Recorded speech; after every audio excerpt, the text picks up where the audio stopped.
Shalom, shalom, mes bien-aimés dans le Seigneur, partout où vous êtes, que la grâce du Seigneur soit avec vous. Ici, c'est prophète Paul Ariel Malimtoto. À cette occasion, je viens répondre à ceux qui me posent la question, prophète, par rapport aux événements qui se passent aujourd'hui dans le monde. Que dit-il du temps que nous traversons?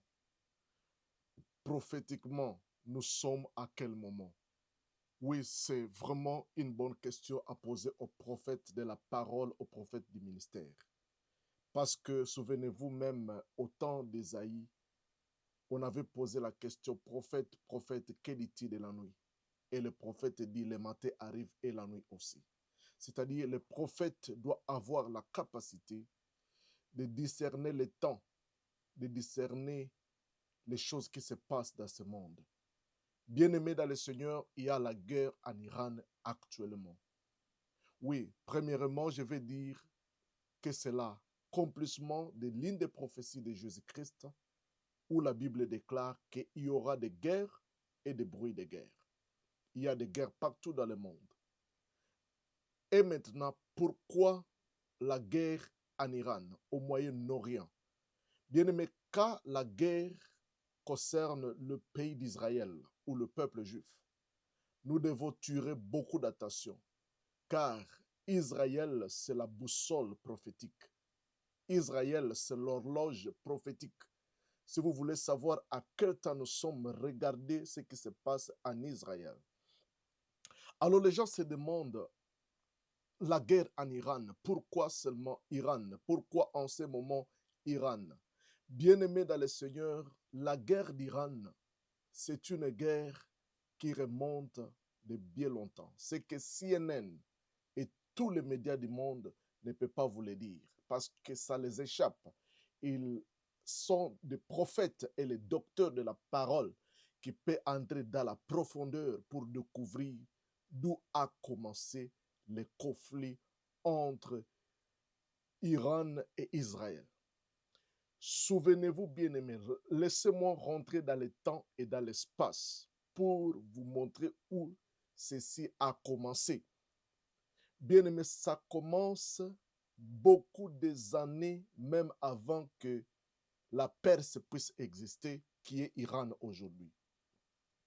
Si vous rentrez dans Exode, quand Israël sortait de l'Égypte pour aller à Canaan, pendant leur voyage, ils se sont rencontrés avec les Amalécites.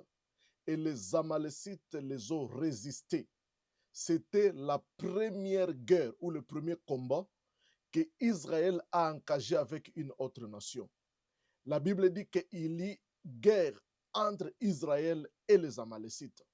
Et la Bible dit que c'est Josué qui était le général au combat. C'est lui qui dirigeait la bataille d'Israël. Et Moïse, à ce moment-là, il était à la montagne en train de prier. La Bible dit que lorsque Moïse élevait les mains, Israël était fort. Et quand il baissait les mains, Israël était faible. Nous sommes dans Exode chapitre 17, verset 11. Lorsque Moïse élevait sa main, Israël était le plus fort. Et lorsqu'il baissait sa main, c'est les Amalek qui étaient les plus forts. Oui. Ici, nous voyons la guerre d'Israël et les Amalécites. Mais cette guerre n'est une guerre physique. C'était une guerre qui se faisait à la fois dans le domaine physique et dans le domaine spirituel. Moïse, il était dans le spirituel. Il levait les mains et Israël était fort. Quand il baissait les mains ou quand il se fatiguait, Israël était faible. C'est les Amalécites qui avaient le dessus sur Israël. C'est-à-dire c'est un combat qui dépendait de ce qui se faisait dans le monde spirituel. Il y avait une spiritualité derrière ce combat. C'est là où vous allez comprendre que même aujourd'hui, parce que les esprits ne meurent pas, les hommes peuvent passer, les gens passeront, mais les esprits, l'esprit d'Amalek. Alors Moïse a compris que les Amalécites, ce n'est pas seulement une entité physique, mais c'est une entité spirituelle. Malgré que le combat semblait être physique, mais Moïse est monté dans le spirituel pour combattre cette bataille. Et la Bible dit qu'ils ont vaincu. Si vous lisez toujours là-bas au chapitre 17, et la Bible dit Josué et Josua. Et Josué, là nous sommes dans Exode 17, verset 13. Et Josué vainquit Amalek et son peuple au trachat de l'épée. L'Éternel dit à Moïse, écris cela dans un livre pour que le souvenir s'en conserve, et déclare à Josué que j'effacerai la mémoire d'Amalek de dessus les cieux. Moïse bâtit un autel et lui donna pour nom l'Éternel, ma bannière. Il dit, parce que la main a été levée sur le trône de l'Éternel, il y aura guerre contre Amalek de génération à génération.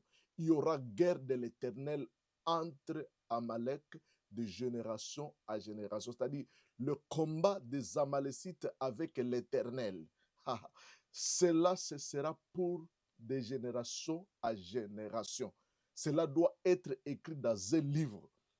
Cela doit être gardé à souvenir dans la mémoire des enfants d'Israël qu'il y aura guerre entre Amalek et l'Éternel et son peuple.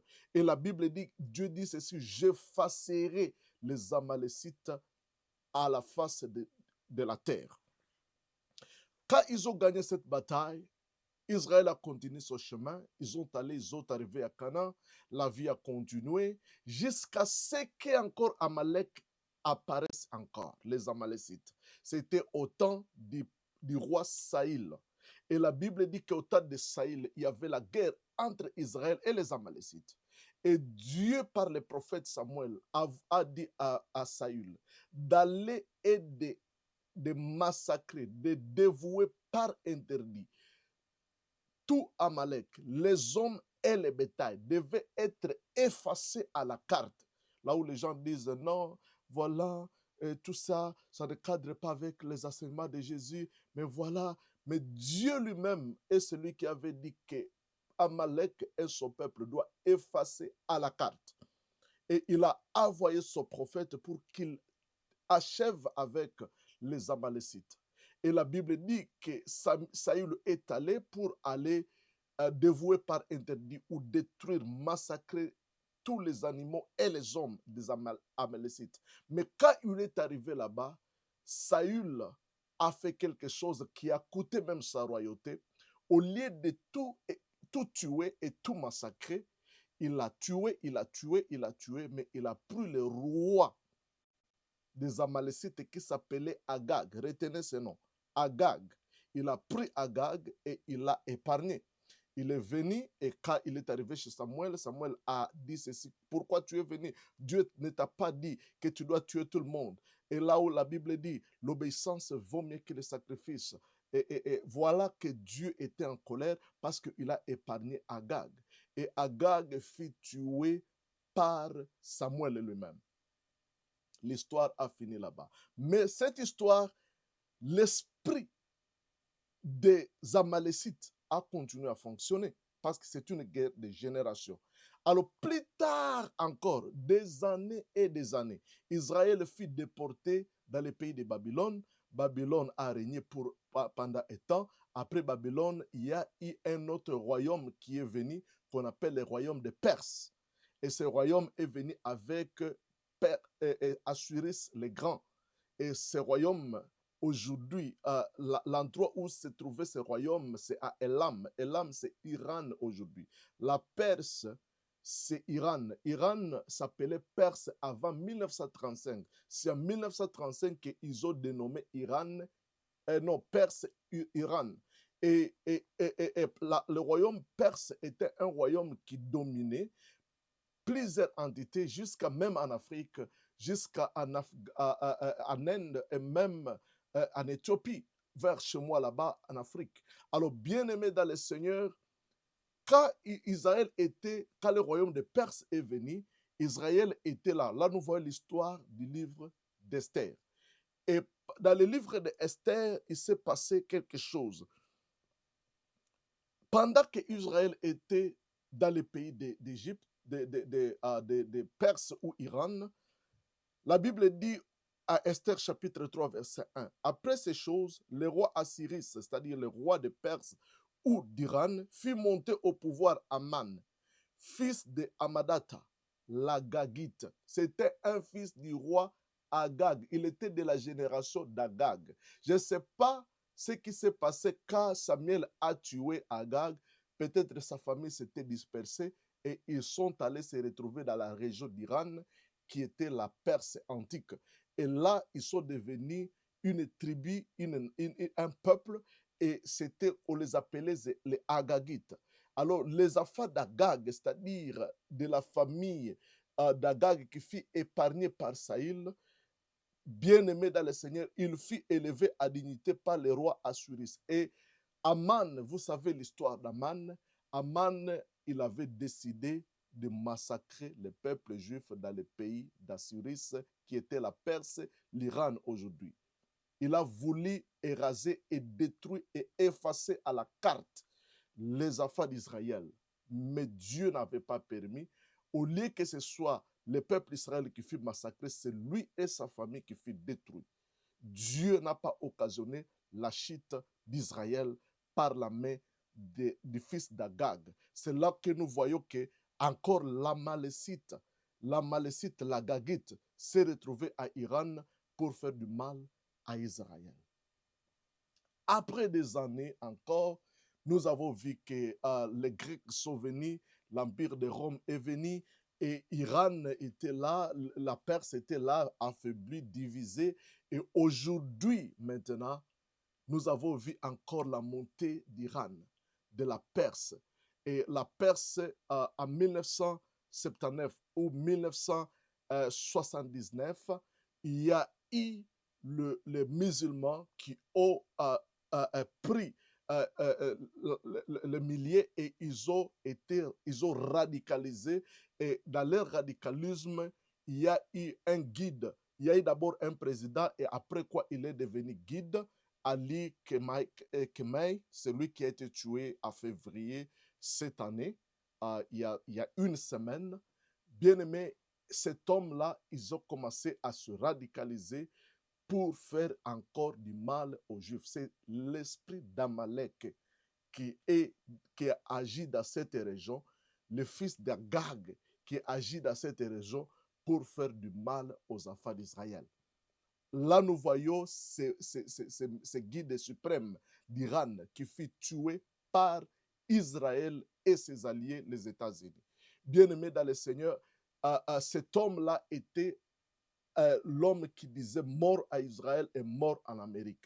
Cet homme était un ennemi d'Israël. Et dans tout ce qu'il faisait, il voulait que Israël soit effacé de la carte.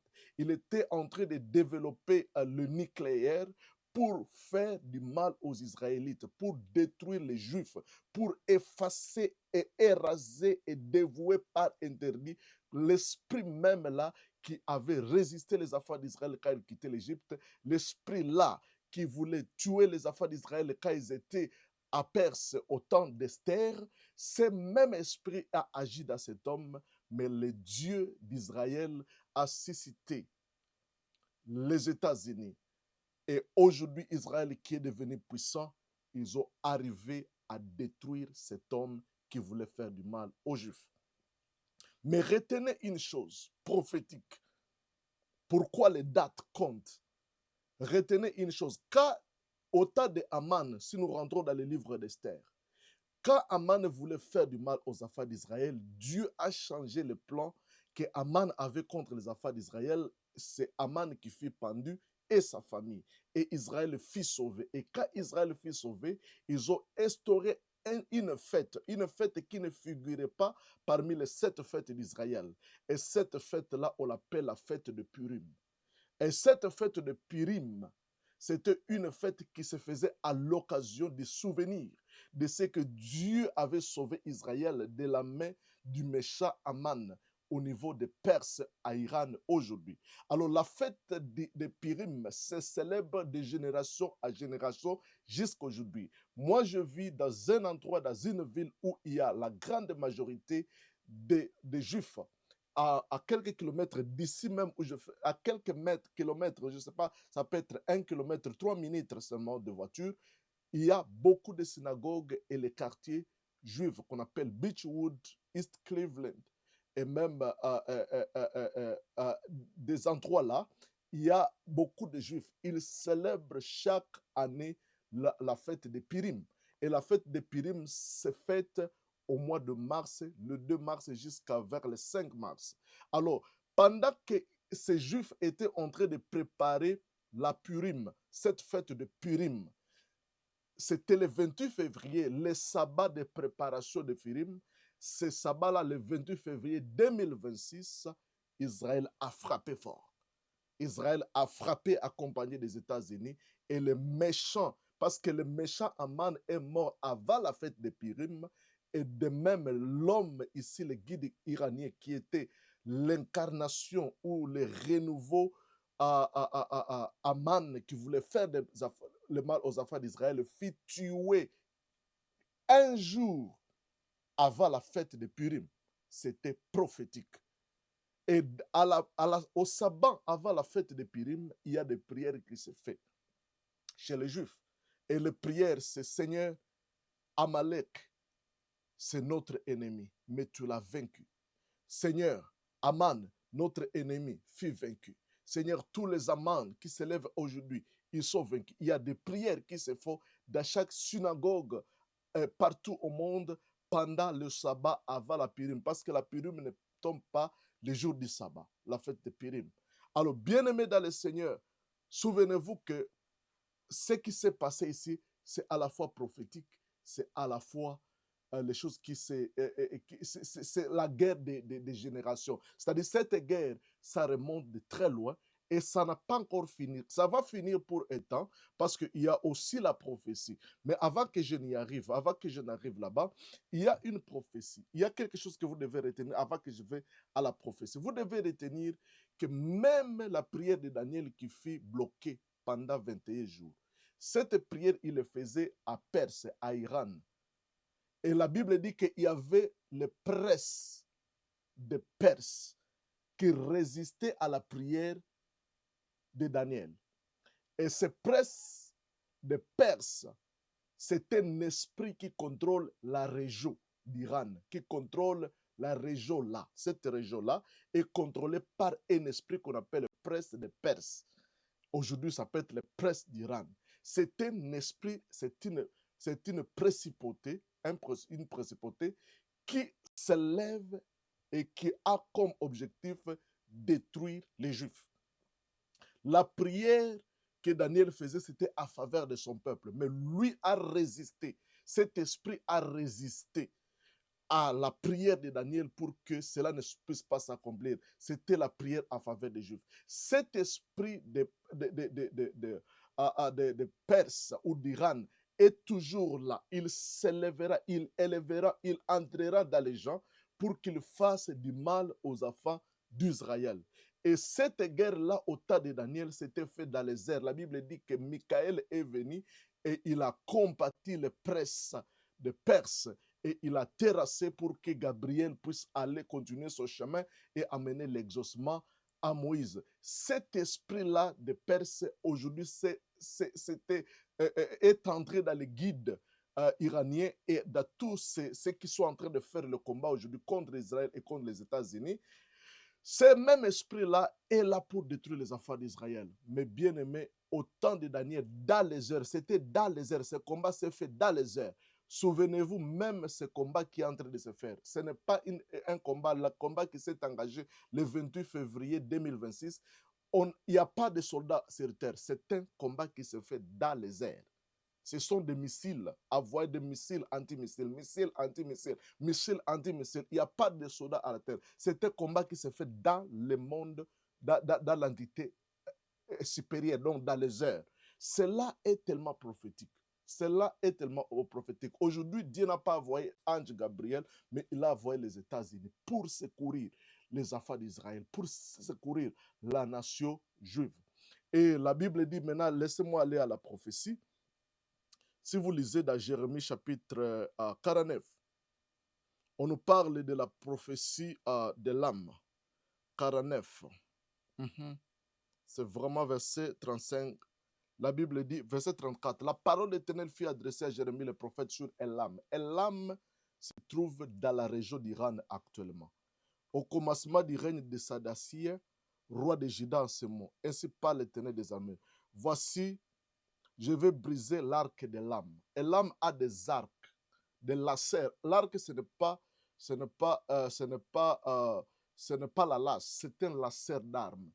Je vais détruire l'arc de l'âme.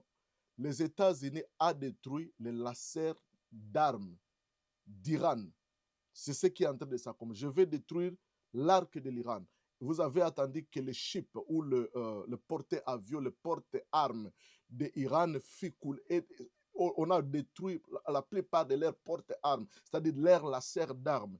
Et la Bible dit, voici, je vais briser l'arc de l'âme, sa principale force. Je veux le détruire. Aujourd'hui, l'Iran est en train d'être détruit. C'est l'accomplissement de cette prophétie. Je ferai venir sur Elam 80 vents des quatre extrémités du ciel, je les disperserai par tous ces vents, et il n'y aura pas une nation. On n'y arrivera que des fugitifs de l'âme. Je ferai trembler les habitants de l'âme devant leurs ennemis et devant ceux qui avaient à leur vie. J'amènerai sur eux des malheurs, mon ardente colère, dit l'Éternel, et je les poursuivrai par l'épée jusqu'à ce que je les anéantisse. Je placerai mon trône dans Elam et je détruirai les rois et les chefs, dit l'Éternel. Ici, c'est la prophétie sur Elam, sur Iran. Je le détruirai. Et la Bible dit que même il rassemblera, ils seront dispersés. Ils ont été dispersés. Beaucoup des Iraniens furent dispersés, mais la Bible dit qu'ils seront encore rassemblés. Ça, c'est dans la prophétie. Et à la fin, bien aimé dans le Seigneur, dans Ézéchiel chapitre 38, nous voyons que encore l'esprit là, qui veut faire du mal aux enfants d'Israël, s'élèvera encore dans cette même région au niveau de la coalition de Gog et de Magog, la dernière guerre mondiale ou la quatrième guerre mondiale, parce que la troisième guerre mondiale sera Armageddon, et après Armageddon, il y aura la dernière guerre mondiale qui sera la guerre de Gog et de Magog, et il y aura la coalition des nations qu'on appelle la guerre de Gog et de Magog, et là, dans cette coalition, il y aura aussi Iran dedans. Et à cette époque-là, Dieu finira pour toujours avec l'esprit d'Amalek, les princes des Perses, et ce sera la fin du monde. Et là, ce sera le jugement dernier. Amen. C'est ce que je voulais partager, que cette guerre, il y a des épisodes. Nous sommes dans un épisode et il y aura encore un autre épisode. Même à la grande tribulation, après l'enlèvement de l'Église, il y aura encore un autre épisode. La Perse, l'Iran, jouera toujours un rôle prophétique dans le temps et dans l'espace. Que Dieu vous bénisse. C'était juste un partage. Amen.